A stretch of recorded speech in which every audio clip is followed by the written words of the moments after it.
Siapa di sini yang naksir atau mau punya pasangan mas-mas Jawa atau teteh-teteh Sunda?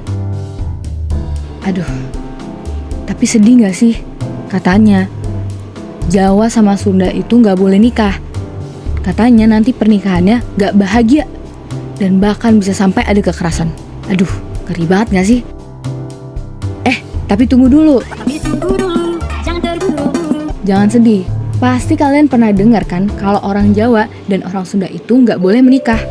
Biasanya kalimat ini terucap dari nenek atau orang tua yang masih tradisional banget. Tapi emang kenapa sih? Emang bener pernikahannya bakal nggak bahagia dan chaos? Pertama-tama, perkenalkan, aku Raisa dari kelas 10B dan aku akan menjelaskan kenapa ada pantangan menikah antara orang Jawa dan orang Sunda. Jadi, semua itu berawal dari Hayam Wuruk, raja dari Majapahit, penguasa tanah Jawa, yang naksir sama putri Raja Linggabuana dari kerajaan Sunda, penguasa tanah Sunda. Nama putrinya itu Dyah Pitaloka. Emang, Dyah Pitaloka ini terkenal cantik, makanya Hayam Wuruk bisa kepincut. Hayam Wuruk pengen nikahin Dyah Pitaloka. Jadi dia ngirim kabar ke Raja Linggabuana mengenai keinginannya menikahi putri beliau dan di-approve sama Raja Linggabuana. Tapi ternyata di sisi lain, Gajah Mada sebagai seorang patih Majapahit yang punya ambisi besar menaklukkan Nusantara mau menggunakan momen ini untuk membuat kerajaan Sunda tunduk kepada Majapahit.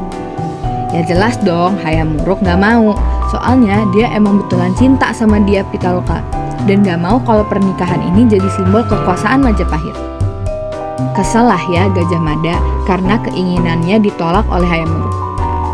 Kemudian, rombongan Raja Linggabuana pun datang ke kerajaan Majapahit secara damai dengan niat mengantarkan putri kerajaannya. Tapi mereka tidak disambut baik oleh Gajah Mada dan malah diminta untuk menyerahkan Dyah Pitaloka.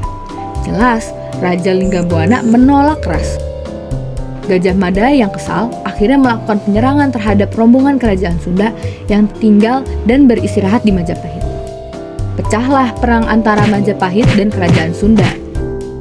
Perang ini terjadi di Bubat, sehingga peristiwa peperangan ini dikenal sebagai Perang Bubat.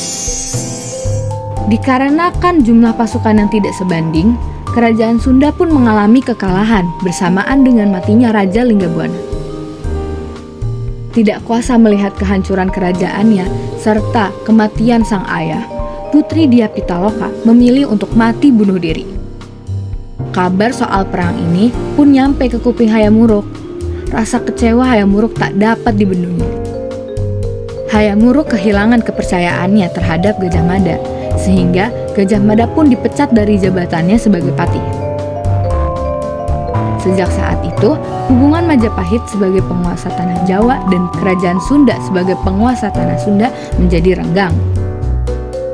Dari situlah muncul mitos kalau orang Jawa dan orang Sunda nggak boleh menikah.